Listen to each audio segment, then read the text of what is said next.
¿Cómo están? ¿Ya menos estresados? Bueno, pues primeramente felicitarlos a todos los grupos que participaron el día de ayer. Fue una tarde muy ardua, fue una tarde de muchas emociones, pero creo que en contexto general sí valió la pena. Muchos de los grupos fueron aceptados y pues un fuerte aplauso para todos ustedes, por favor. Ahora, pues, en el caso, a recabar la muestra de recolección de datos, a realizar algunos ajustes que nos dieron el jurado calificado, pues sí, vemos, ¿no? Para la segunda tarde. Bueno, habíamos quedado en opioides. Habíamos quedado en sulfentanilo, remifentanilo, ¿no? Ya, a ver, ¿qué recordamos sobre los opioides?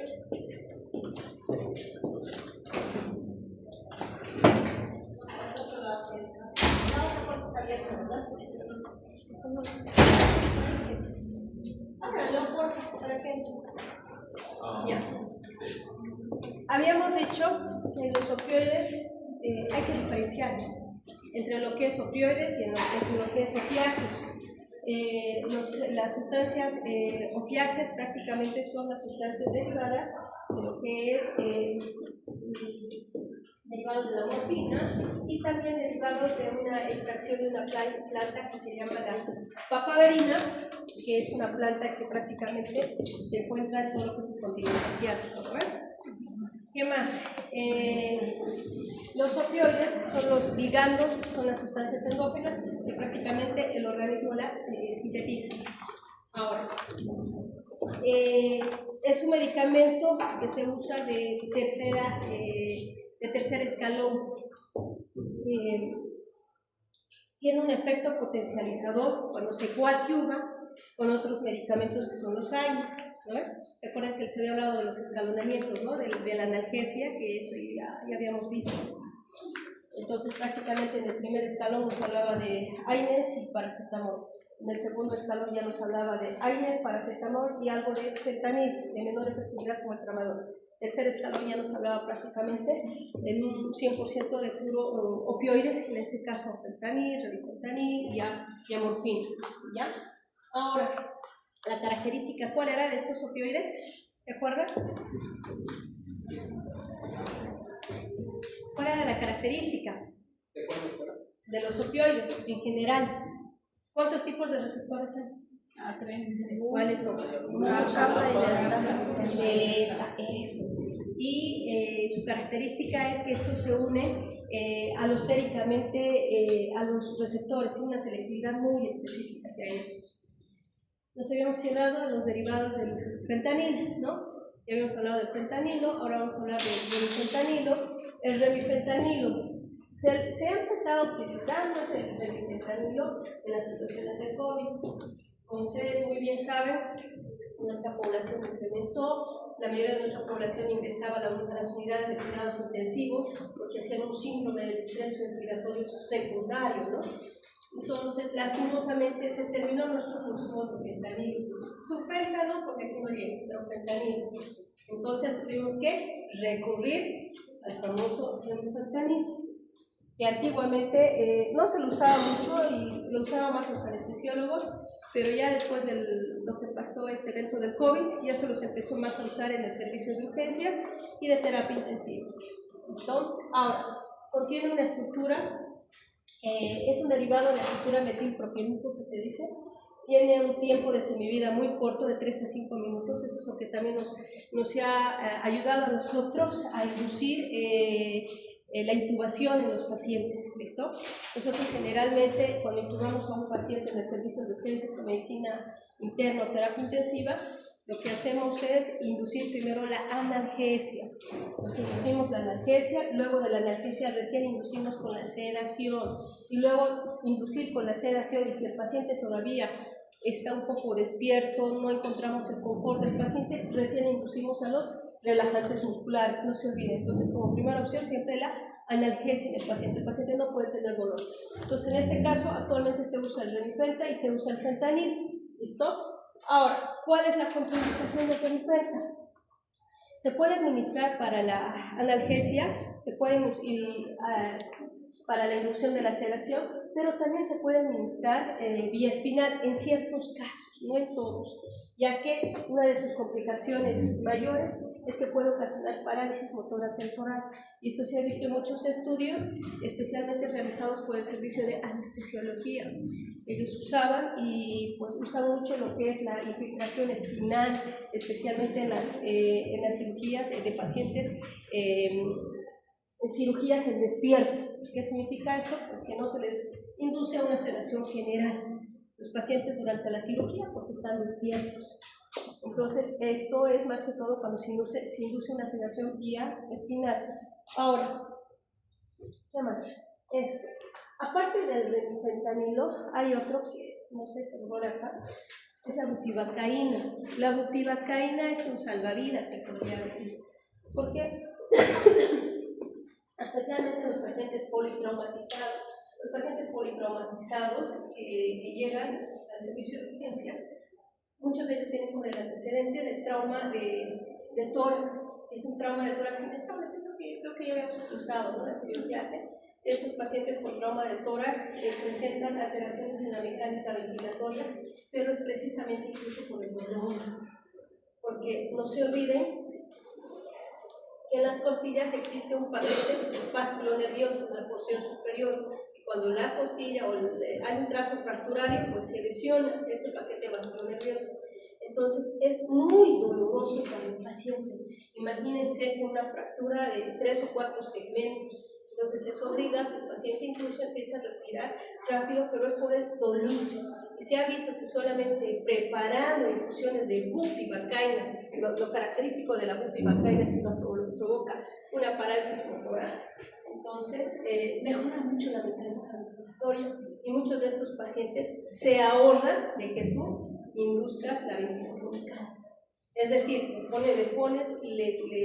les titulan la bupivacaína con la bomba de infusión continua, entonces el paciente siente un placer, mejoran la mecánica ventilatoria y se salvaron del ventilador mecánico. Ustedes saben que el ventilador mecánico es nuestro último recurso, pero no quisiéramos intubar a todos porque muchos de ellos no salen o salen pero no inmediatamente, salen 3 a 4 días y son pacientes incluso que se llegan a complicar por neumonías asociadas a la ventilación. Entonces mejor si haces todo para no intubar al paciente. Entonces la bupivacaína es un medicamento de rescate que nos ha ayudado mucho con estos pacientes. ¿Listo? El Sufenta. El Sufenta es un analgésico potente, es más potente que la morfina, es más potente que el mismo fentanil. No hay aquí en Bolivia. Penetración. Tiene una penetración rapidísima, la barrera hematoencefálica en 2 a 3 minutos ya produce el efecto. Su potencia, imagínense, 400 a 1000 veces mayor que la morfina, con una dosis pequeña. La presentación viene de 1 miligramo y generalmente se hace la preparación igual que el fentanil. Entonces, ¿tú cómo lo indicas? Fentanil, 2 miligramos en 100 cc de solución. Rija lactato fisiológica, la que ustedes quieran, lactato, pero siempre la concentración de líquido. Y siempre les digo, cuando van a usar opioides, por favor, en bomba de infusión continua, para que vayan titulando. Y pueden empezar, si es un paciente que digamos que va a intubar y todo eso, puede empezar a una dosis de 10 mililitros solo. Si el paciente presenta mucho dolor, ustedes ya irán viendo por las escalas que les dije, siempre que van a usar opioides, acostúmbrense a usar escalas. Aquí una de las escalas más conocidas es el EVA, ¿verdad? Entonces, como les había dicho en la anterior clase, ustedes tienen que ganarse la confianza del paciente. Si el paciente percibe que un médico le vale un reverendo bledo lo que me pase o no, si están perdidos. Entonces, ¿cómo? Preocupándose del paciente. Mejoró el dolor. De un 10 que le dolía, ¿cuánto le duele ahora? Un 8, un 7, van titulando. ¿Listo? Entonces, esta es la preparación del Sufenta y del fentanil. Por ejemplo, en pacientes que nosotros estamos destetando ya el ventilador o ya están despiertos, usamos una ampolla. La ampolla viene de 0.0 microgramos, ¿ya? Es la presentación de la ampolla, ¿ya? en 100 cc también de solución Brinker lactato o en fisiológica en bomba de infusión continua, siempre. Pacientes despiertos hasta 5 a 10 mililitros, no pasa nada, es una ampolla, eso no les hace nada. Pero en pacientes bajo sedación se usa 1 miligramo. 1 miligramo son 2 ampollas. ¿Listo? Pero siempre bomba de infusión. ¿Qué más? Entonces tiene un muy buen efecto analgésico, tiene propiedades farmacodinámicas similares al fentanil, solamente que es más potente que esto. Ahora, sus efectos también se puede administrar vía epidural. Se usa también en las embarazadas, ¿ya? Pero en las embarazadas, en el proceso de cesárea, nada más. Lastimosamente esta no viene en comprimidos. Si vendría en comprimidos yo creo que sería muy efectivo. Como dicen, no es 1000 a 4000 o es 400 a 1000 veces más que la morfina. El tramadol, pues todos lo conocemos. ¿Quiénes se han administrado alguna vez tramadol? Nada, nunca, nadie se ha fracturado nada, la pierna. Solito. Gracias a Dios. Entonces yo era bueno, yo era bien traviesa, entonces. Yo 3 veces me fracturé. Y en las 3 veces que me fracturé, pues de niña, ¿no? Y la última fue el año pasado, en el trabajo, me resbalé. Entonces, tramadol, los efectos adversos que provocan náuseas, vómitos, resequedad, o sea, para que uno lo diga, como que tenga que sentir, administrarse, ¿no? La presentación del tramadol viene de 100 miligramos en 2 mililitros. Esa es la ampolla. Entonces, ¿qué significaría? Si yo voy a hacer la preparación, si digamos, mi paciente es postquirúrgico y a mi enfermera yo le digo, dale 50 miligramos de tramadol. Y si la presentación viene de 100 miligramos, ¿cuánto le diría a mi enfermera en CCs que le administre a mi paciente? Si la presentación viene 100 miligramos en 2 mililitros. Eso, doctora. Bueno, no tanto así. Cada CC tiene 100 miligramos. Estoy hablando de 2 mililitros. Entonces, ¿cuánto le diría a mi paciente? Medio CC. Si te estoy diciendo que la ampolla viene de 2 mililitros y cada mililitro tiene 100, y yo te estoy diciendo a mi enfermera, administrale 50 miligramos, ¿cuánto tendría que administrar? Medio cc, ¿verdad? Medio cc. ¿Listo? ¿Qué más? Ahora, ¿cómo se prepara el tramadol? El tramadol puedes preparar en una dosificación más concentrada. ¿Listo? Está indicada para los dolores moderados, leves a moderados, ni siquiera para los leves a moderados. Esta tiene más efectos sobre los receptores MUC, más que los kappa y más que los delta.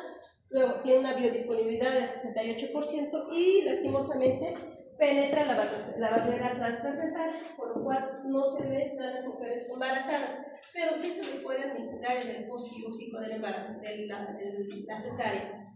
¿Qué más? Su acción analgésica es similar al de la codeína y de la buprenorfina, pero si ustedes me hablan entre el tramadol y la buprenorfina, obviamente que la buprenorfina tiene una potencia analgésica más alta. ¿Qué más? Como les decía, por los efectos adversos, náuseas, vómitos, boca seca, y sí lo presenta. Algunos pacientes, incluso tras la administración de la ampolla, 1 o 2 minutos presentan los vómitos, los síntomas gastrointestinales. Entonces, obviamente, que aquel paciente que está con náuseas y vómitos, que sale de quirófano, pero presenta mucho dolor, obviamente que el tramadol no es buena opción en ellos, ¿sí?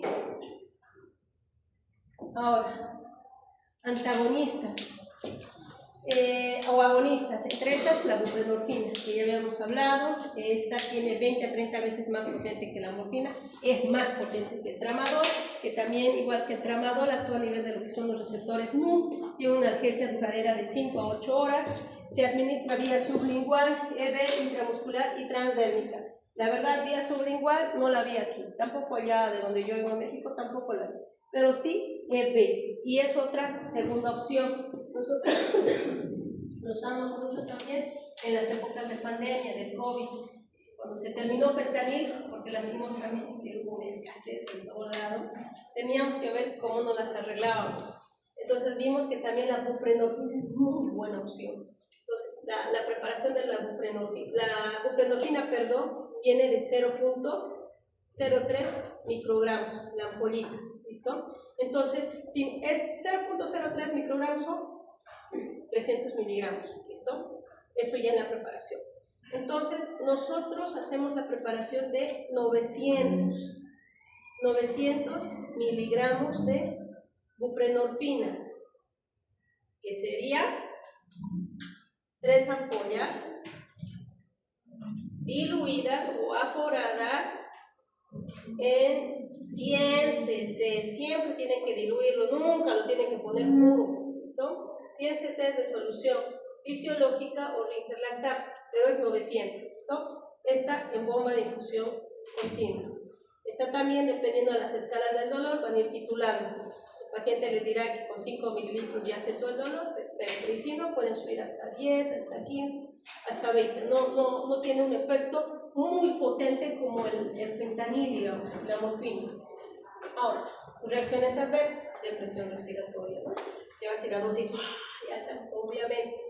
Signos de intoxicación a opioides, te va a provocar miosis, te va a provocar incluso aumento de la presión de las vías biliares. Este medicamento está contraindicado en los pacientes que se operan de cirugías biliares. Esto, la buprenorfina es pregunta de examen.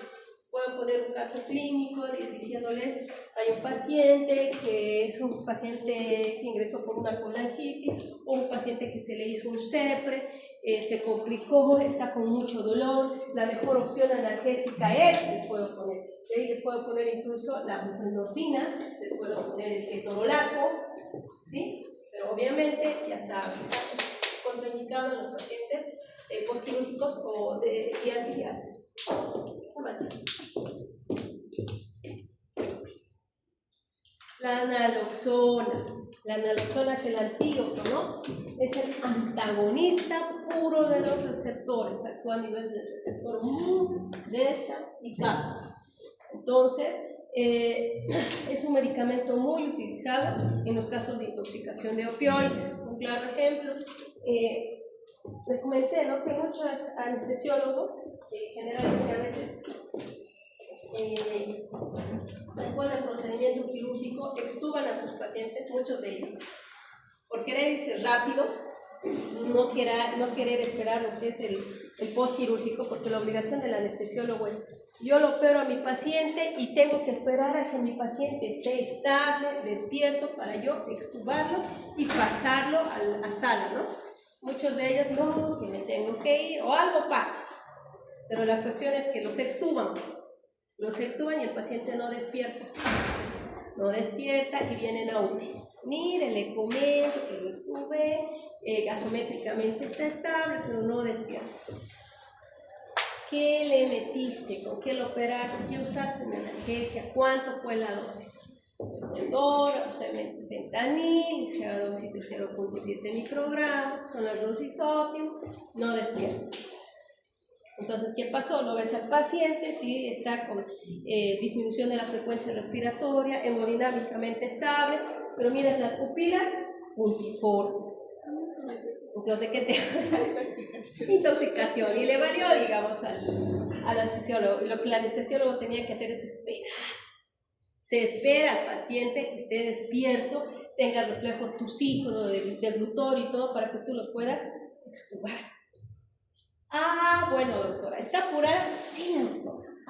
Ya entendí entonces por qué el paciente se extubó rápido y trajeron.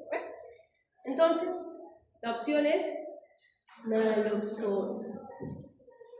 Se administra naloxona, pero estos pacientes que administran naloxona tienen que estar monitorizados, porque es en complicaciones cardiovasculares, incluso pueden ser arritmias.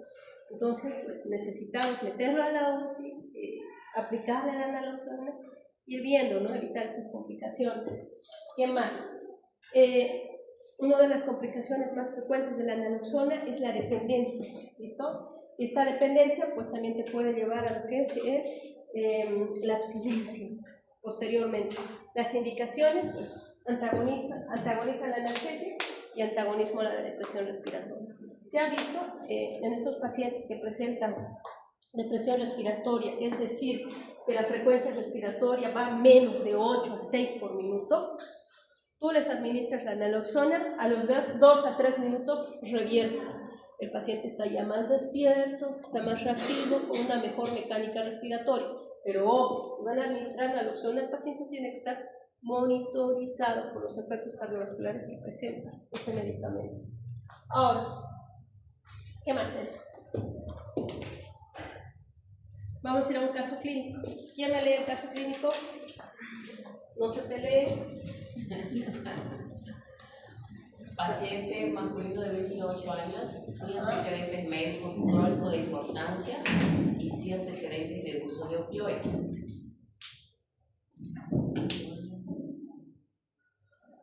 Ingresa al servicio de urgencia traído por sus amigos. Fue encontrado inconsciente en su domicilio. Los amigos refieren que encontraron varios blisters vacíos de un analgésico opioide potente, sulfato de morfina, perteneciente a su abuela. Estima una ingesta aproximada de 35 tabletas de 10 miligramos. Cada una dosis total ingerida 350 miligramos, aproximadamente hace 2 horas. La exploración física y signos vitales. El estado neurológico estoporoso no responde a los estímulos verbales, escala de Gardner 6 de 15.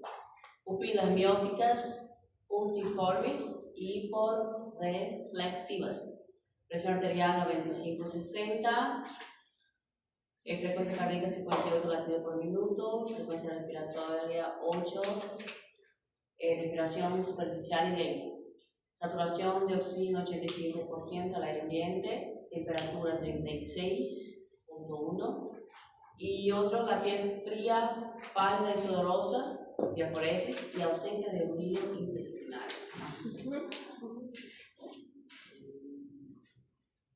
Hasta aquí. Analicemos. ¿Cuántos años tiene? 28 años. Sin antecedentes crónico-degenerativos, ¿no ven? Sin antecedentes de opioides. ¿Qué les llama la atención acá?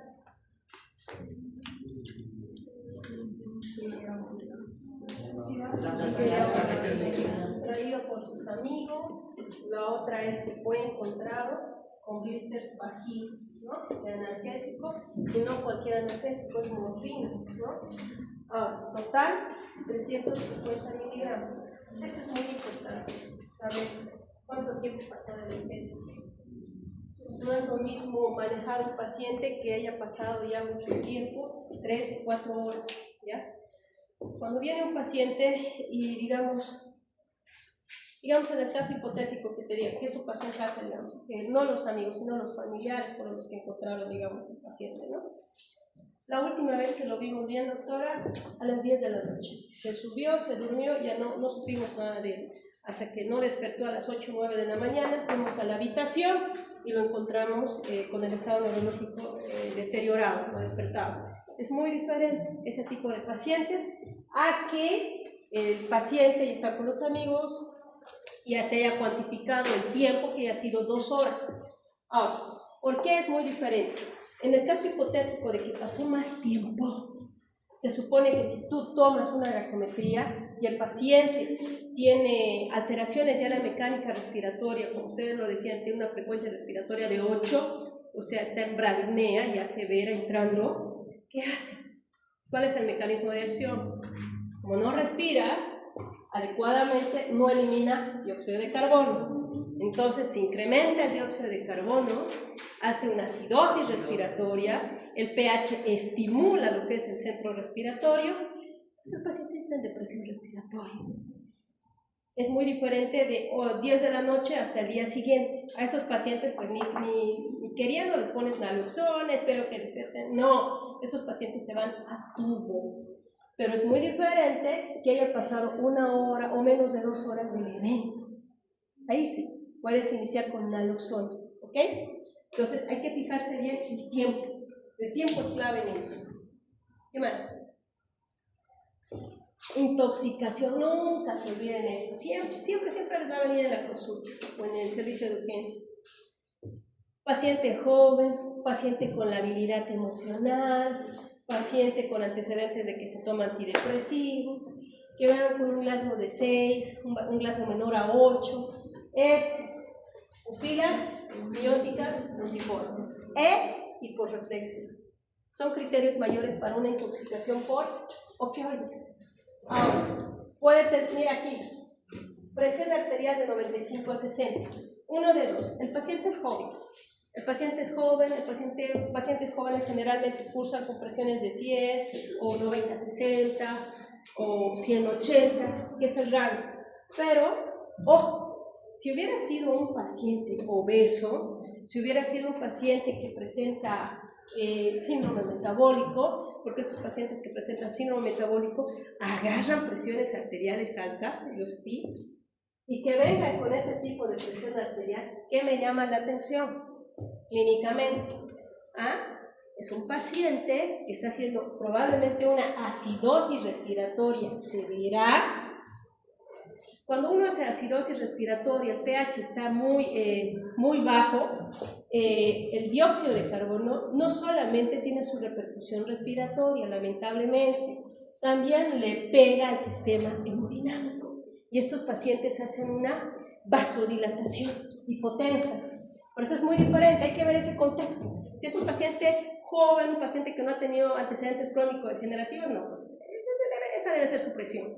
Pero si es un paciente obeso, es un paciente que presenta múltiples factores de riesgo y todo, y que la mamá te diga, no, las presiones que maneja él generalmente son 150, 140, ojo.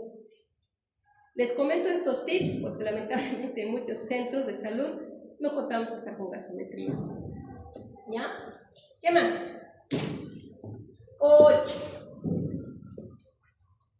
8 respiraciones por minuto, saturando al 85%. ¿Y por qué creen?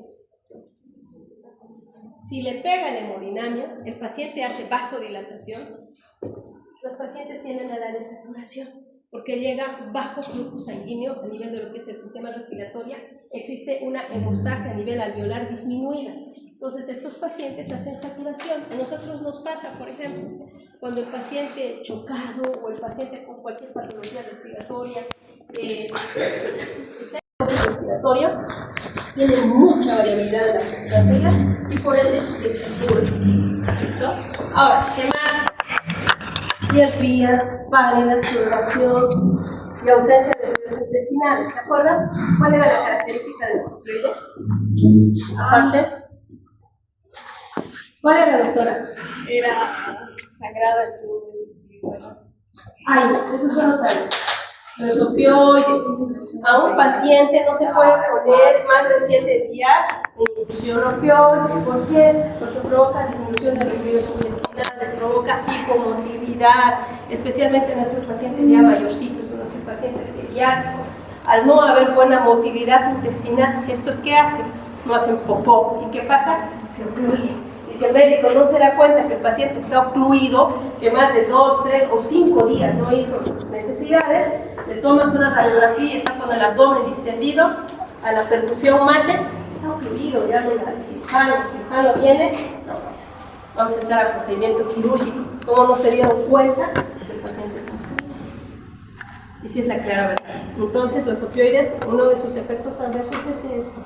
Provocan oclusiones intestinales secundarias a la disminución de la hipomotilidad de nuestros pacientes.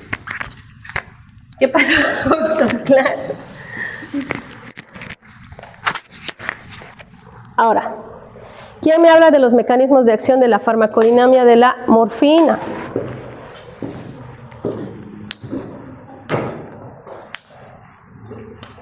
Actuaba a nivel de lo que son los receptores. Inhibía lo que eran los canales de calcio y disminuye la producción del AMP cíclico. ¿Qué más? inhibe lo que es la liberación de algunos neurotransmisores excitatorios, por su excelencia el glutamato. Esas son preguntas del caso clínico, por si acaso. ¿Y cuál era la tríada clásica de la intoxicación? Pregunta de examen también va a ser. Eso de las pupilas, acuérdense del caso clínico, ahí está como libro. Pupilas mióticas o puntiformes, ¿qué más? Eso, llegó con un Glasgow de 6 el paciente. ¿Qué más? Depresión respiratoria, porque estaba con frecuencias respiratorias de 6 y llegó con depresión respiratoria porque estaba con un Glasgow de 6, ¿no ven? Eso, no se olviden. Listo. ¿Alguna duda? Doctora, mencionó que la naloxona solo se puede usar en un tiempo determinado. ¿Cuál es mayor? Puede ser en el contexto, digamos, de pacientes jóvenes. Tú tienes que verlo eso, tienes que valorar en el sentido, si el paciente, digamos, está con una buena saturación, si el paciente está, digamos, con una buena presión arterial, sí lo puedes hacer. Pero si el paciente, en el caso hipotético, estuviera con una presión arterial muy baja, con una frecuencia respiratoria muy baja, muy deteriorada, no creo. ¿Por qué? Porque indirectamente, no se olviden eso. Cuando un paciente hace apneas por tiempo prolongado, se supone que incrementa lo que es el dióxido de carbono. El dióxido de carbono hace que el pH baje, acidifica y el paciente hace una acidosis respiratoria. Si esa acidosis respiratoria es severa, les hablo de una acidosis respiratoria mayor a 60, 70, incluso 80 de CO2, repercute en el sistema hemodinámico y por ende el paciente está hipotenso. En un paciente con inestabilidad hemodinámica, más de 2 horas, pues vas a valorar y vas a decir, no manches, puede complicarse aún más y más las alteraciones cardiovasculares que hace la naloxona, entonces es riesgo-beneficio. Pero si ves que el paciente está con una buena presión arterial, con una buena saturación y todo eso, puedes animarte, digamos, y darle la naloxona. Pero si ya tiene compromiso hemodinámico, no. Ahora, en esto, el tiempo es oro en ellos. Si les llega estos pacientes de estas características, la pregunta del millón: ¿cuándo fue la última vez que lo vieron bien al paciente? Y vayan catalogando de ahí. Si es menos de 1 hora, hora y media o 2 horas, pues denle la naloxona. Y monitorizados. ¿Listo? Pero si no, intúbenlos, sin miedo, intúbenlos. Va a ser peor a que ustedes, no, le daremos la naloxona. Y se imaginan, el paciente hipotenso y el paciente empieza a hacer arritmias cardíacas y pues, ¿no? Se les complica más. Y más aún que en los centros de salud, en los hospitales de primer, segundo nivel, no hay gasometría. No hay. Deberían, ¿no? Tener todos, incluso los centros de salud. Pero no hay. ¿Qué más? ¿Alguna duda? Es bonito, ¿no? Opioides. Es muy bonito.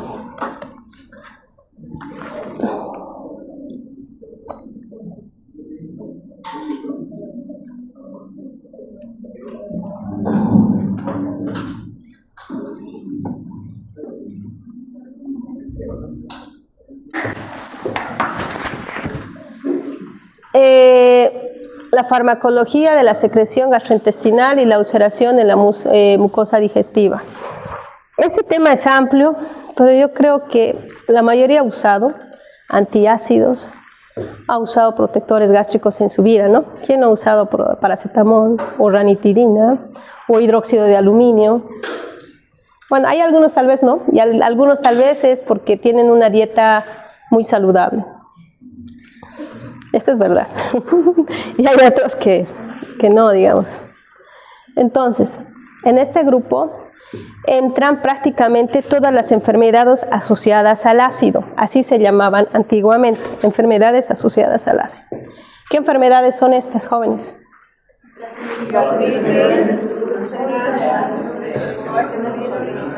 Denle nombre y apellido, por favor.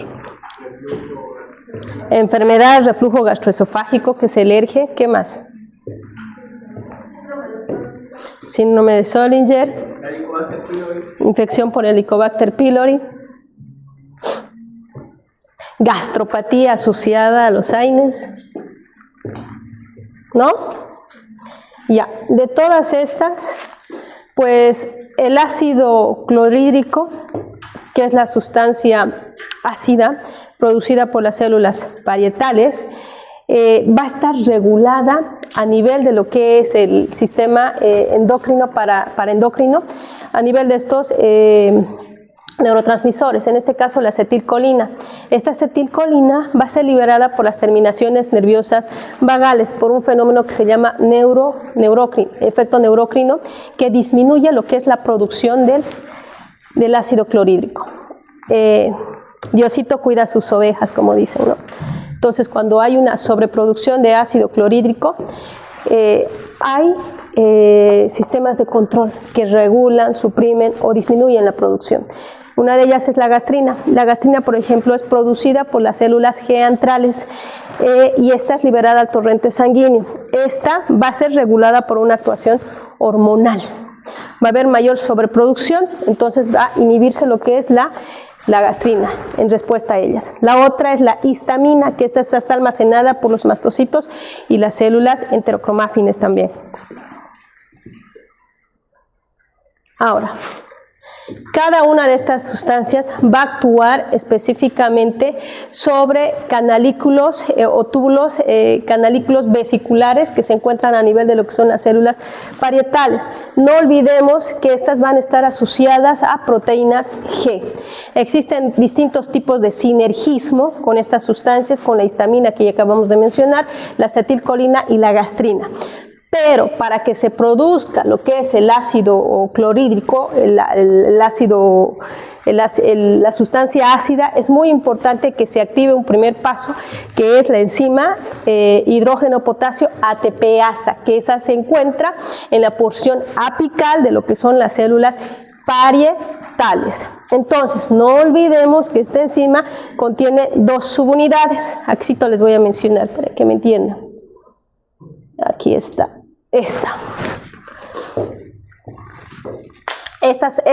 Bueno, ¿se ve bien? ¿No, verdad? Bueno, les voy a pasar las diapositivas de cualquier forma. Ya, esta es la enzima de hidrógeno potasio ATPasa.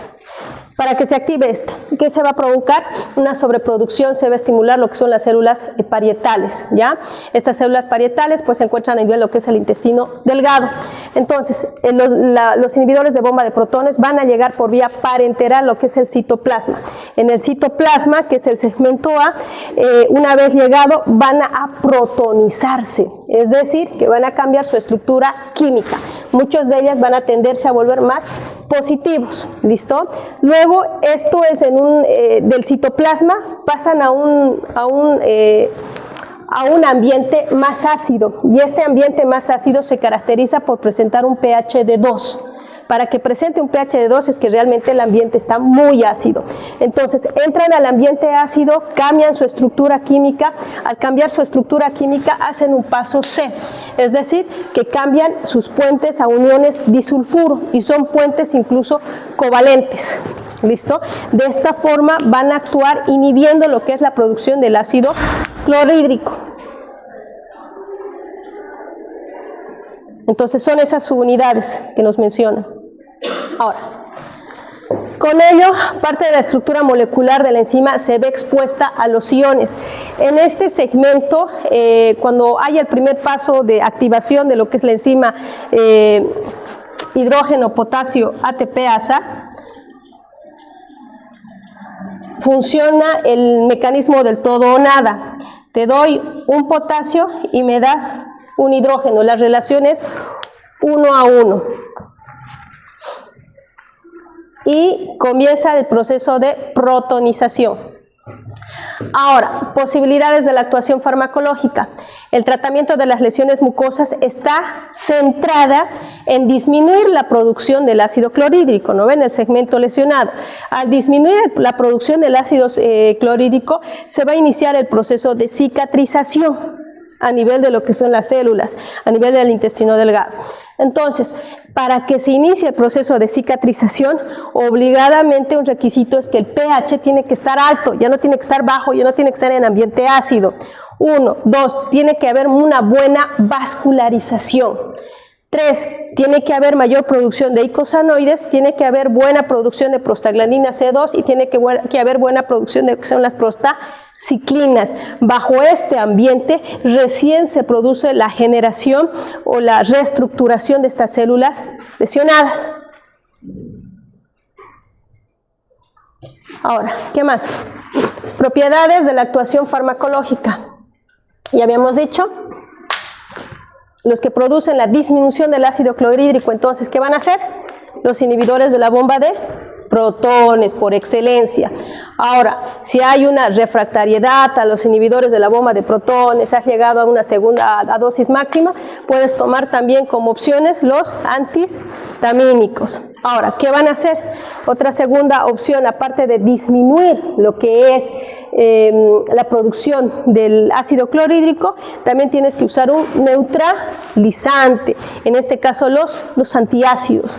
Ahora, protectores de la mucosa gástrica. Uno de los mejores y de los más comunes y los que actualmente usan los gastros y también nosotros es el sucralfato. Ahora, ya cuando hayas disminuido la producción del ácido clorhídrico, hayas neutralizado lo que es el ambiente ácido, hayas proporcionado a esa célula dañada a proteger la mucosa, entonces estás preparando el ambiente para que recién los antibióticos tengan un efecto potencializador máximo. ¿Ya? No es directamente, el paciente está con infección por Helicobacter pylori, digamos, el paciente está en un ambiente ácido y directamente lo induzcas al tratamiento antibiótico, no, para que la célula haya una buena reestructuración de las células dañadas, tiene que seguirse todos estos pasos. Ahora, es lo mismo, digamos. Un paciente que viene por un caso de una gastritis aguda porque se comió alimentos copiosos, en este caso se comió unas tortas, no sé. Entonces generalmente ellos vienen con un dolor urente, un dolor quemante. Entonces a muchos se les ocurre, que me ha pasado, me ha tocado ver, darle solamente omeprazol. Les dan omeprazol y el paciente, ay no, ¿cuánto? Del 1 al 10, ¿cuánto presenta de dolor? ¿Calmó? Sí, tengo un 8, pero persiste el dolor. ¿Cuál es el efecto? Calmar. Vas a dar el antiácido al paciente, no solamente es el inhibidor de la bomba de protones. El inhibidor va a disminuir la producción de la secreción, pero necesita de un neutralizante, necesita de un antiácido, ¿no? Entonces, en estos casos vas a usar el hidróxido de aluminio, el hidróxido de magnesio. ¿Para qué? Para que mejores la sintomatología en el paciente y 2, para que se inhiba la secreción del ácido. Ahora, el omeprazol, muchas veces, ¿cuál es la pregunta del millón? He tomado omeprazol, no he presentado mejoría clínica, no como quisiera, y es porque el omeprazol tarda hasta 72 horas y un poco más en tener el efecto. No se olviden que el omeprazol va a actuar a nivel de lo que son las células parietales, a nivel de lo que son los enterocitos. Su objetivo es restaurar las células dañadas. ¿Listo? No es meramente mejorar la clínica de la acidez que presenta el paciente. Eso lo podemos hacer con los antiácidos. Entonces no se olviden que el tratamiento que es darle a un paciente un inhibidor de la bomba de protones, darle al paciente un antiácido y darles un protector de mucosa gástrica. Ese es el tratamiento de una gastritis. Así se tiene que proscribir. Ahora es muy diferente que la gastritis sea secundaria a un Helicobacter pylori, digamos. Ahí en este caso, cuando ya vas a lograr todo eso, le darás el tratamiento erradicador, que son los antibióticos. ¿Qué más? Ahí está. Hay antisecretores potentes que crean un ambiente o elevan el pH a más de 4. Estos antisecretores es el omeprazol, es el esomeprazol, que es la forma sintetizada, y es el rameprazol. Actúan selectivamente por el eslabón del proceso de secreción de ácido gástrico. Ahora, actúan a nivel de lo que son los inhibidores de hidrógeno, potasio, ATPasa, de la bomba de protones que habíamos dicho. Va a actuar nuevamente, para que no se olviden, va a llegar la bomba al citoplasma. Es pregunta de examen eso, es que sí tiene que sabérselo esto. Esto sí, no es muy complejo.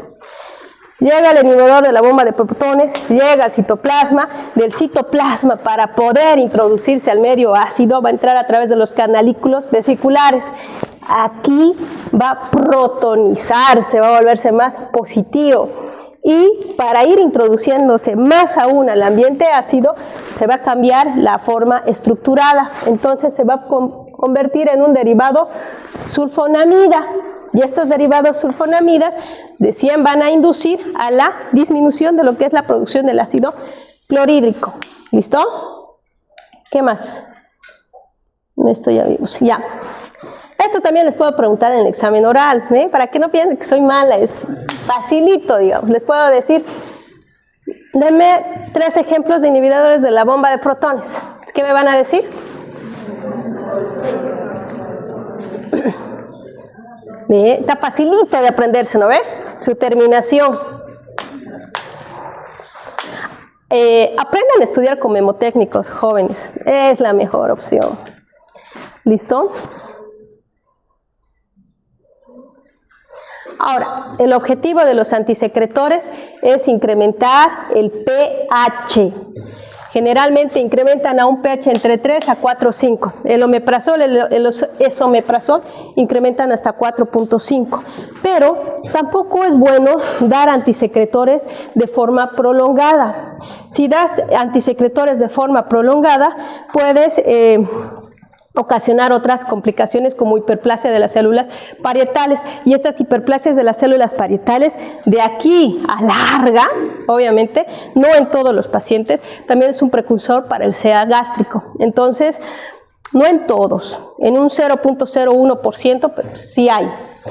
Ahora, ¿cuándo únicamente? La pregunta del millón. Hay muchos que dicen, después de terminar un tratamiento erradicador de Helicobacter pylori, un ERGE, ya terminé mi tratamiento con los inhibidores de la bomba de protones, ¿qué tiempo más me lo voy a tomar? ¿O me lo voy a tomar por 1, 2 o 3 meses? Entonces, está indicado solamente en los casos de que los pacientes hayan tenido alguna úlcera péptica diagnosticada por el estudio de imagen de la endoscopía, y que estas úlceras hayan sido más de 1 centímetro o más de 1 milímetro, que hayan sido grandes, nada más. Solamente en esas circunstancias está justificado prolongar un tiempo más lo que son los inhibidores de la bomba de protones. Si el paciente no ha tenido úlceras, no. Se termina el tratamiento y pare de contar, no se prolonga. ¿Listo? Ahora, ¿qué más? Esto es lo que ya habíamos comentado, ¿no? Cuando entran en contacto, entran por el canalículo secretor y todo eso. Ahora, esto está bonito. ¿Hay alguna duda hasta aquí? Doctores, aquí no se ve muy bien tampoco. Ay. Bueno, hay otro que más adelante. No se ve muy bien esto. Esto ya comentamos, esto. Entonces, de todos los inhibidores de la bomba de protones, se dice que el pantoprazol es el más estable, porque tarda en su transición. El omeprazol tarda en entrar al citoplasma, tarda en estimular el canalículo vesicular secretor, tarda en cambiar su estructura química y tarda en formar los puentes disulfuros. Por eso se dice que el pantoprazol se convierte más lentamente en un derivado sulfonamina y que induce más lentamente a la inhibición del ácido clorhídrico. ¿Listo? Ahora, el rabeprazol es el menos estable, se caracteriza al contrario por ser rápido. Va a entrar rápidamente al citoplasma, va a entrar rápidamente a los canalículos vesiculares y por ende va indirecta o rápidamente entrar y disminuir la secreción gástrica. Esa es la diferencia entre el pantoprazol y el rabeprazol. El omeprazol y el lansoprazol tienen una situación intermedia, no son ni rápidos ni muy lentos. El esomeprazol tiene un pK similar al omeprazol. ¿Alguien me puede decir qué es el pK? Situación ácida, o base de una sustancia. Es una forma de medición para ver si la sustancia es muy ácida o muy base. ¿Listo? Entonces tiene un pK similar al omeprazol, nos comenta. ¿Qué más? Existe una gran variabilidad individual. ¿Qué es la variabilidad individual? Esto ya lo habíamos visto en el primer tema. ¿Qué era?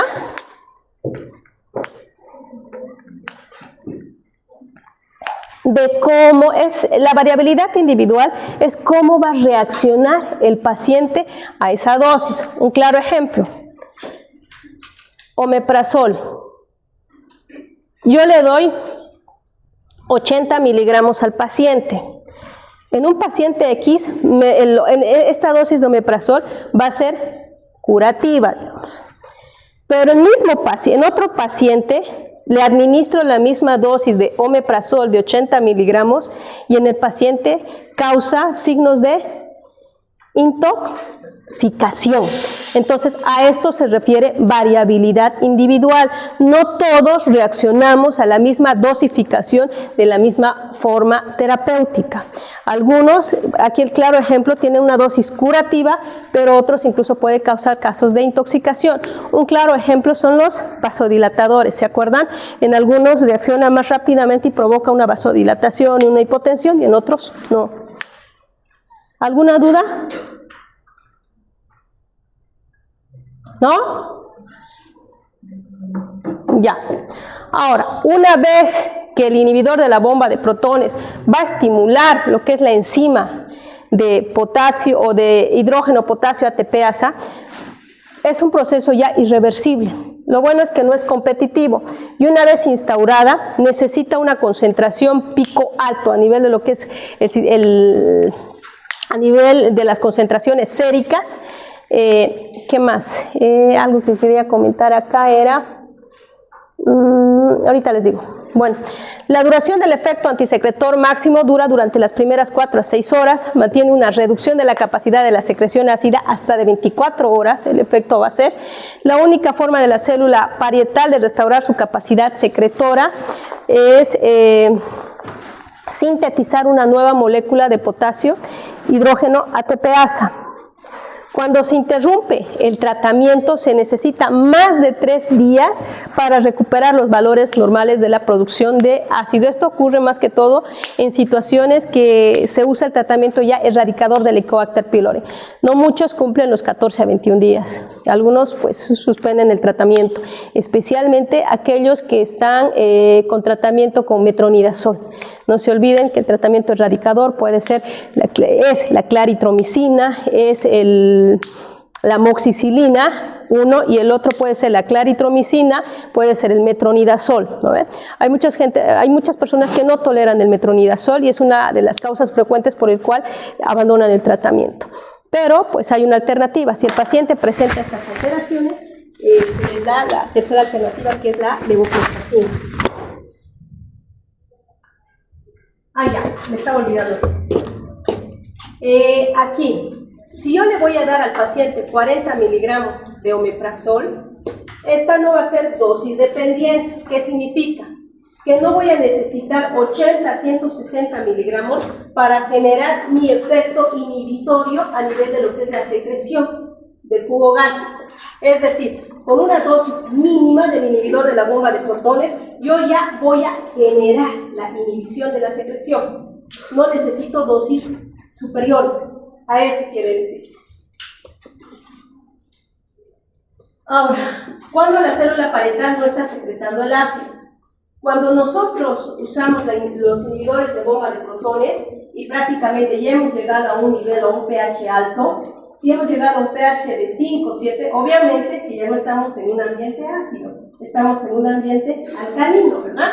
Entonces, ¿qué pasa? Si nosotros ya formamos el ambiente alcalino, lo bueno de estos inhibidores de la bomba de protones es que no van a estimular el canalículo, no van a estimular este canalículo, no van a provocar la conformación química de misma molécula y no van a formar los puentes sulfidrilos. ¿Listo? Eso es lo bueno, que el cuerpo detecta el ambiente alcalino. Ahora, incluso dice, con niveles máximos de la producción de ácido no se activan las células parietales. Qué bueno, ¿no? Ahora, para obtener niveles de inhibición cercanas al 100%, es necesario dosis muy altas de rabeprazol. Si nosotros quisiéramos que el inhibidor de bomba de protones actúe de forma inmediata, no se olviden que ya les comenté hace rato, el pantoprazol tiene un efecto estable, pero un efecto lento, como el de una tortuga. No se olviden, el pantoprazol tortuga, efecto lento. En cambio, el rabeprazol es flash, el efecto es a 2 o 3 minutos, es rápido. Ahora, el omeprazol y el esomeprazol son potentes, pero el efecto es intermedio, no es ni rápido ni es ni lento. A eso se refiere aquí. Si nosotros queremos una inhibición al 100% y rápida, rabeprazol.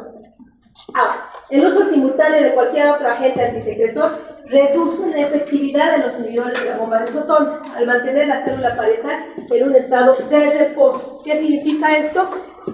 Que cuando nosotros vamos a iniciar el tratamiento, por ejemplo, de un paciente que está con una gastritis activa, si la gastritis es severa, vamos a dar el inhibidor de la bomba de protones y vamos a dar el antiácido, ¿no? En este caso, por ejemplo, el hidróxido de aluminio, y vamos a dar el protector de la mucosa gástrica, que va a ser el sucralfato. Pero ¿qué pasa? Cuando el paciente no tiene niveles de producción de ácido alta, lo que pasa es de que el sucralfato y lo que es el hidróxido de aluminio no dejan que el omeprazol, que es el inhibidor de la bomba de protones, actúe al 100%. Por eso se refiere a eso, que el uso simultáneo de cualquier otro agente antisecretor va a reducir la misma efectividad de este medicamento, del inhibidor de la bomba de protones.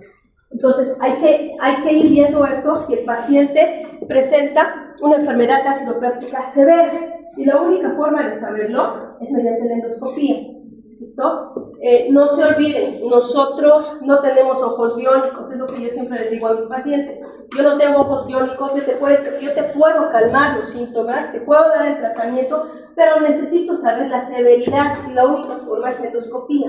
En la endoscopía vamos a ver si tiene úlceras múltiples, si las úlceras son mayores a 1 milímetro, si las úlceras son pequeñas. Si las úlceras fueran mayor a 1 milímetro y estuviera con una gastritis hemorrágica activa o algo, entonces sí justificaría darle los 3 tratamientos, pero a dosis máxima. Pero si es un tratamiento, o si la sintomatología es simple o leve, digamos, y en la endoscopía no hay úlceras de gran tamaño, son muy pequeñas, menos de 1 milímetro que decíamos, entonces podríamos reestructurar el tratamiento y no darle, digamos, un ejemplo, el sucralfato un gramo cada 8 horas. Podríamos darle el sucralfato 1 gramo, o solamente podríamos darle el inhibidor de la bomba de protones, digamos 20 miligramos diario, y podríamos darle el hidróxido de aluminio 10 mililitros cada 24 horas. ¿Sí me entienden?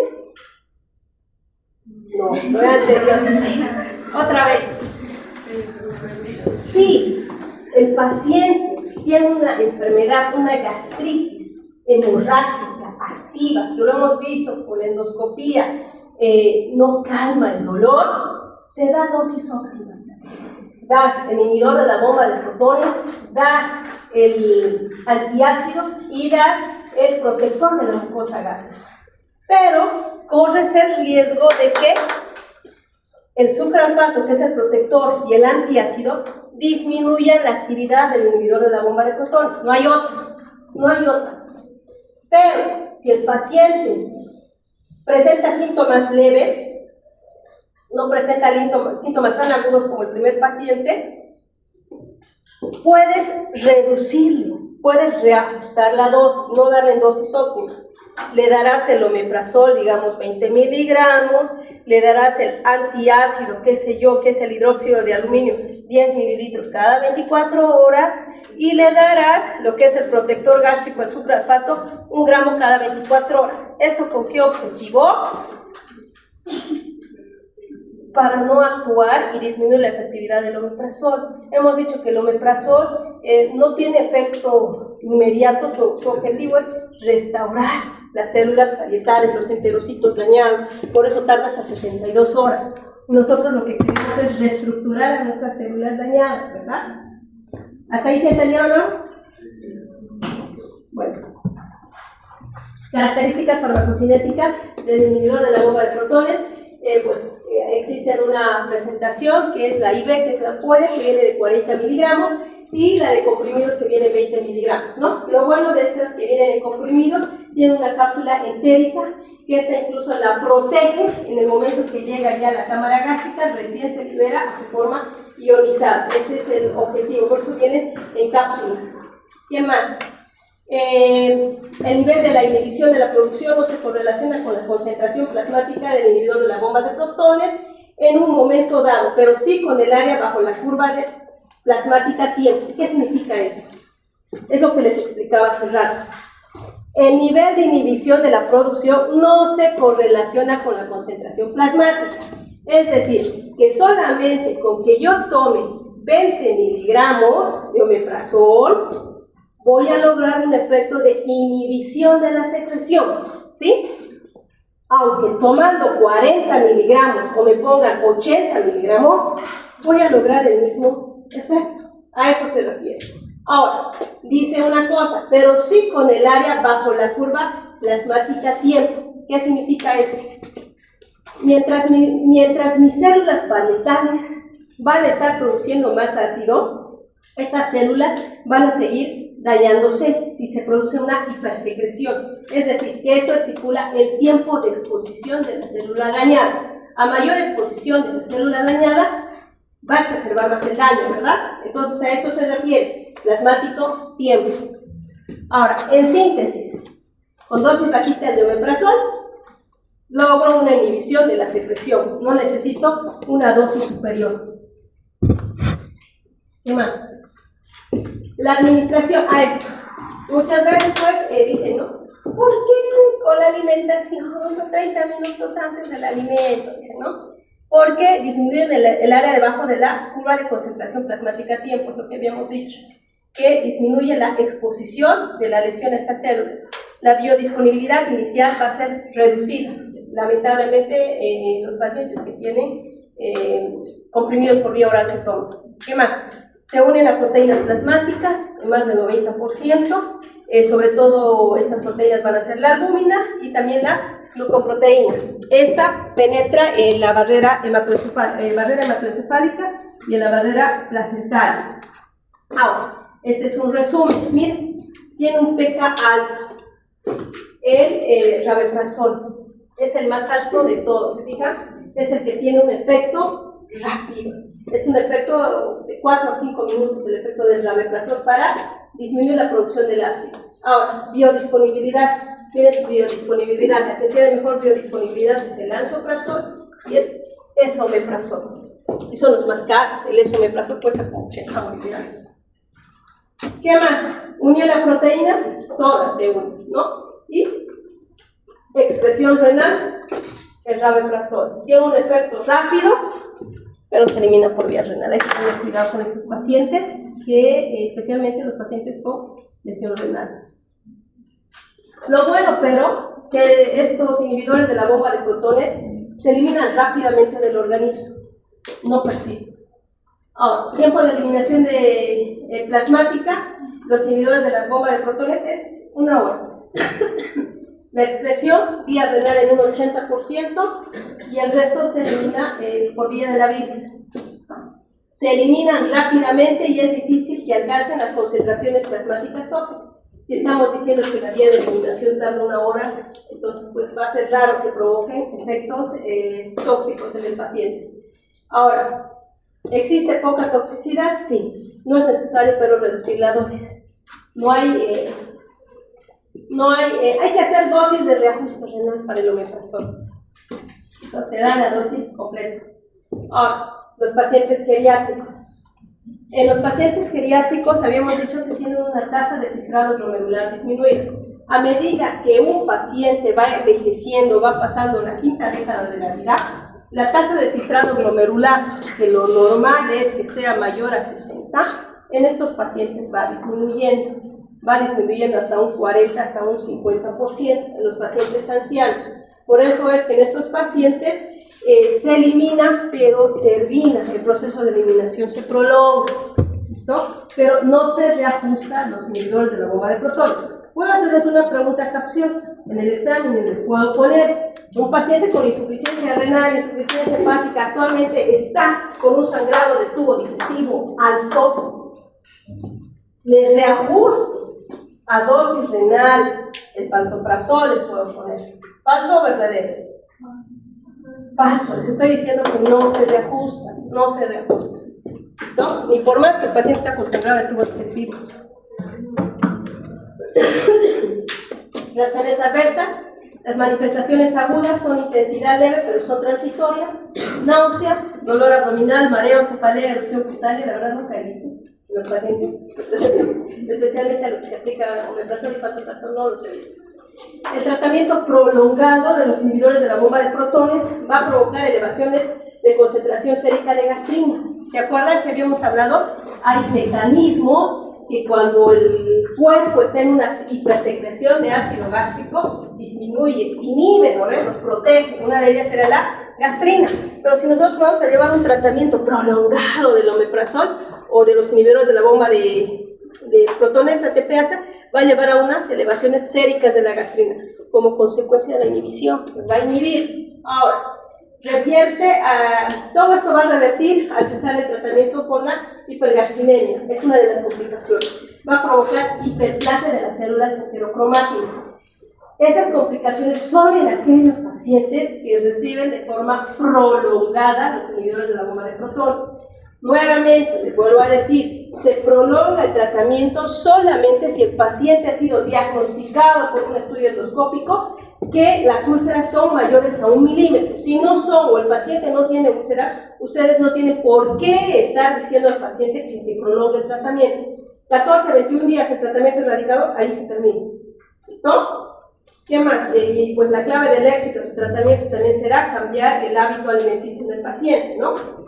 Ahora, el uso prolongado de los inhibidores de la bomba de protones se vinculó inicialmente con un aumento de la extensión de la gastritis. También se ha visto en algunos estudios por el Helicobacter pylori susceptibilidad a infecciones, en particular con el Clostridium. No sé si se acuerdan que también les había comentado yo que en los pacientes con infarto agudo de miocardio se realizó muchos estudios en los que recibían omeprazol por dosis prolongadas, y también se vio que estaba asociado a neumonías por aspiración. Entonces, actualmente en los pacientes que tienen un infarto agudo de miocardio, muchos no deciden colocar los inhibidores de bomba de protones, sino solamente antihistamínicos, como la ranitidina. ¿Qué hora es? Me dicen que me estoy pasando con el tiempo. Reacciones farmacodinámicas, farmacocinéticas. El incremento del pH intragástrico, nuestro paciente está con un pH mayor a 4, ¿no ves? Ya no está en un ambiente ácido, está en un ambiente alcalino. Esto, provocado por los inhibidores de la bomba de protones, también va a modificar la interacción de varios fármacos. ¿Se dan cuenta? No es solamente decir al paciente, tómese el omeprazol por un mes o 2 meses. No. ¿Qué interacciones farmacológicas? Los pacientes que reciben ketoconazol por alguna micosis, digamos. O sales de hierro en los pacientes con VIH. ¿Qué más? Y en los pacientes también con déficit de vitamina B.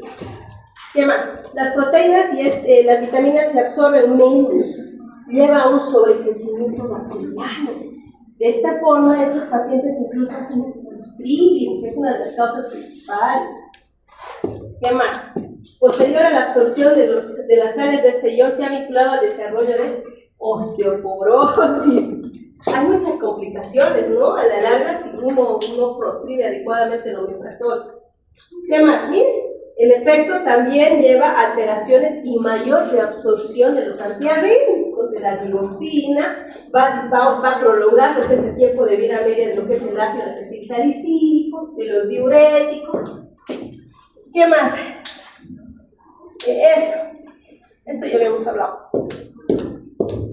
Esto sí voy a preguntar.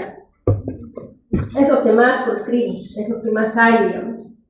Les puedo poner un caso clínico de que el paciente en el estudio endoscópico salió que no tenía una úlcera gástrica, y que el médico erróneamente le dice al paciente que se tome por 3 meses el inhibidor de la bomba de protones. Las complicaciones esperadas en el paciente será una infección por Clostridium difficile, será una, ¿cómo se llama esto? Hipersecreción de las células cromátiles. Hay muchas complicaciones. Les puedo poner esos ejemplos. ¿Quién me decía? ¿Me habló alguien? Antihistamínicos. Ya. Ahora, los antihistamínicos son segunda elección. Primera elección siempre van a ser los inhibidores de la bomba de protones. Han sido desplazados. ¿Por qué? Tienen buena eficacia antisecretora, pero no se compara con los inhibidores de la bomba de protones. ¿Listo? Ahora, los compuestos más utilizados son la cimetidina, la ranitidina, famotidina, nisatidina y la roxatidina. ¿Cuál es la que más se usa aquí? La ranitidina, ¿no? Para todos. Sí. Características. Bien.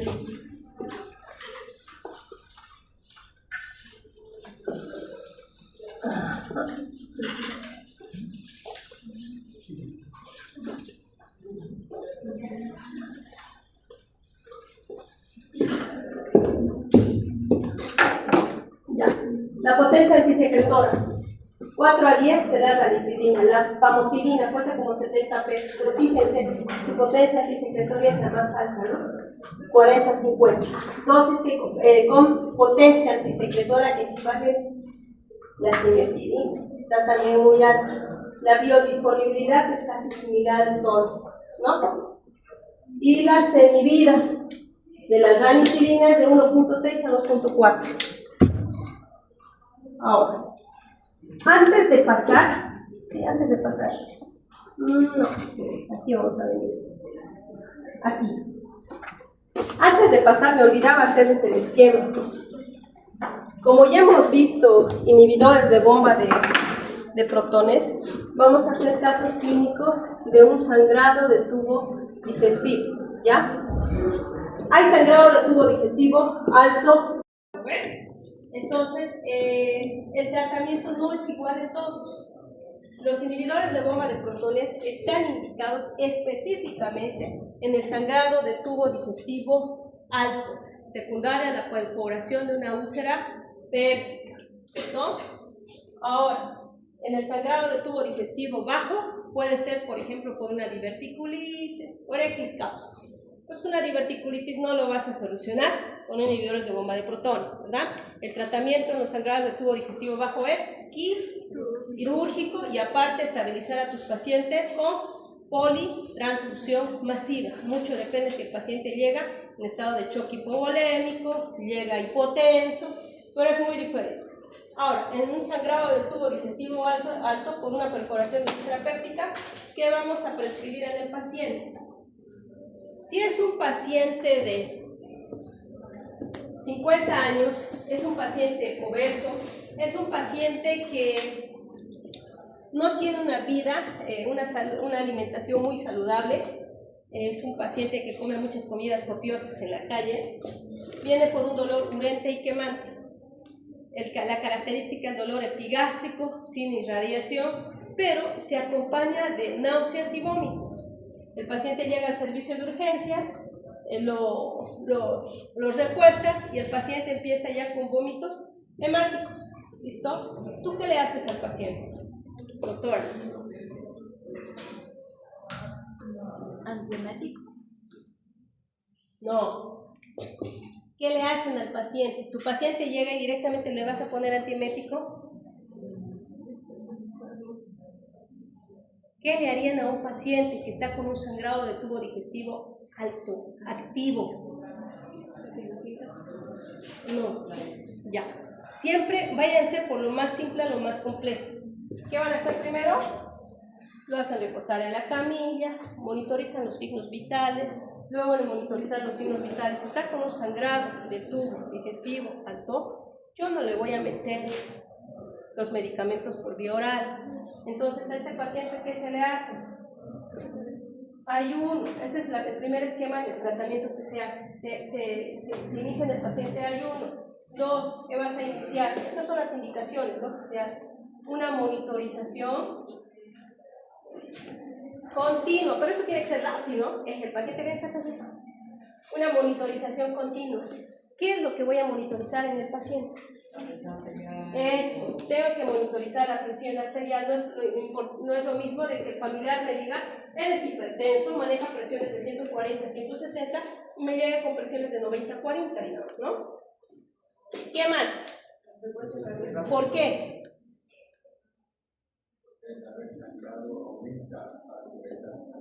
La frecuencia cardíaca. ¿Qué más? El estado neurológico, ¿no? Si el paciente se va a chocar, obviamente que va a deteriorarse el estado neurológico del paciente. 3.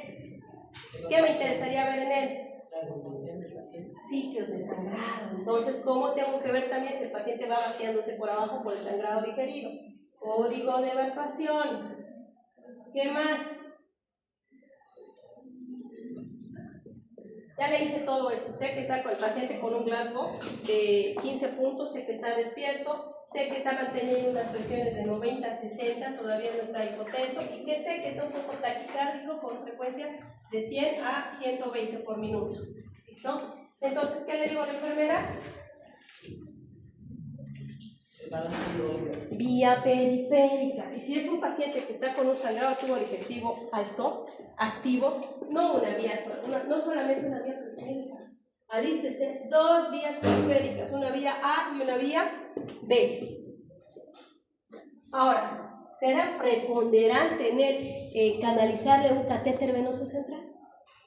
Que muchas veces hay ese error, digamos, que me ha tocado, que cuando he recibido o ido a ver pacientes en urgencias, ¿dónde está la vía? Es que el familiar no compró el catéter venoso central y se nos terminó el catéter venoso central. No es preponderante. Se supone que aunque tú canalices una vía periférica, el chorro de líquido va a ser más potente. Entonces, no está indicado, no es una indicación preponderante de colocarle un catéter venoso central. Aunque tú le administres 2 vías periféricas, basta y sobra. Ahora, la perfusión, tienes que ir preparando las soluciones de base. Las soluciones de base tienen que ser soluciones isotónicas, de preferencia Ringer lactato, Ringer normal. El fisiológico usan todos, pero el efecto adverso es que si yo lo voy a reanimar a mi paciente, puedo provocarle lo que es una acidosis por hipercloremia. Y la acidosis por hipercloremia lastimosamente me lleva a la lesión renal. Entonces, se ha visto con que se reanime con soluciones Ringer lactato o Ringer normal, no pasa este tipo de complicaciones. Segundo, tengo que hacer el cálculo a 2 a 3 mililitros kilogramo de peso. Si mi paciente pesa 80 kilos y yo quiero administrarle a 2 mililitros por kilogramo de peso, ¿cuánto le correspondería? 80 por 2, ¿cuánto es? 160. Entonces a mi paciente le voy a infundir 160 mililitros por hora de solución Ringer lactato en bomba de infusión continua. Para esto nos sirve la bomba de infusión continua, para que tampoco no se nos pase y no estemos sobre reanimando a nuestro paciente. Ahora, si es un paciente que no requiere reanimación, pues le iniciaron las soluciones parenterales a 0.5, pero si el paciente requiere, está chocado, le puedes incluso aumentar a 3 o 4 mililitros kilogramo de peso, ¿ok? Ahora, ya inicié las soluciones parenterales, voy a iniciar mi inhibidor de bomba de protones, ¿no ven? A este paciente lo llevé a la endoscopía, se llevó inmediatamente a la endoscopía posteriormente y vieron que era una perforación de una úlcera a nivel de lo que es el antro gástrico o el cuerpo del antro. Entonces, antiguamente, les hablo de antes, se hacía la preparación del omeprazol, 100 miligramos de omeprazol en 100 cc de solución Ringer lactato o Ringer normal. Esto se pasaba en bomba de infusión continua a 8 mililitros hora. Eso era la definición. Antes se usaba así, se hacía la preparación de omeprazol, pero según los metaanálisis realizados, no es necesario ponerle en bomba de infusión continua. Con que tú pongas al paciente dosis de hipertensión de omeprazol EB cada 12 horas, logras el mismo efecto. ¿Listo? Solamente que aquí evitas que usar microgotero, que es otro aditivo que al paciente también le cuesta. Entonces, preferible colocar 80 miligramos cada 12 horas de omeprazol. No se olviden, esto es un inhibidor. Hemos dicho el inhibidor.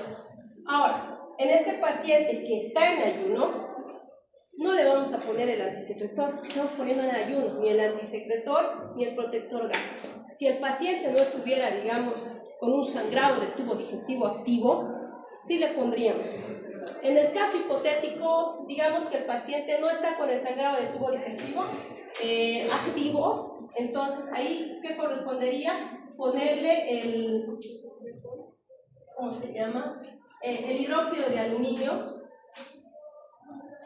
Aluminio 10 mililitros cada 8 horas, cada 6 horas le irás poniendo. O el otro es el protector gástrico, que es el sucralfato, que viene en suspensión y se dice que cada 5 mililitros es equivalente a 1 gramo de sucralfato. Entonces le irás poniendo 1 gramo de sucralfato cada 8 horas. Esto es en el contexto de que no haya suspendido la dieta, de que el paciente no esté con un sangrado de tubo digestivo activo. Pero si está, no le des esto, solamente porque tú le pongas, tienes que ponerle toda la medicación y ve. ¿Qué más? La analgesia no puede faltar. Ahora, la analgesia IV. Lo que tenemos aquí, pues lastimosamente es el, ¿cómo se llama? El tramadol. Puedes iniciar el tramadol, 50 miligramos EB cada 8 horas, en el contexto de que el paciente no esté chocado, digamos. Pero si estuviera chocado y con mucho dolor, fentanil, una ampolla solamente de 0.05 microgramos, que es la presentación del fentanil, en 100 cc de solución de gel lactato, pues infundir a unos 5 mililitros, 10 mililitros, dependiendo de lo que el paciente te diga, según la escala de dolor. ¿Listo? ¿Qué más? Ya con todo esto, si el paciente está con sangrado activo, tú le tomaste el hemograma y la hemoglobina con la que ingresó ya está en 7 o está en 6, politransfundirlo. Entonces, ¿qué le politransfundirás? Un concentrado eritrocitario, le transfundirás plasma fresco congelado. No se olviden que en el plasma fresco congelado están los factores de coagulación, le ayuda al paciente y sí o sí el paciente tiene que someterse a endoscopía. Si no se somete a endoscopía, no sirve. ¿Listo? Ahora sí, ya entendieron eso, ¿no ven? ¿Y tienen la lista? ¿Qué hora es? Ya, listo. Vamos a continuar la próxima clase.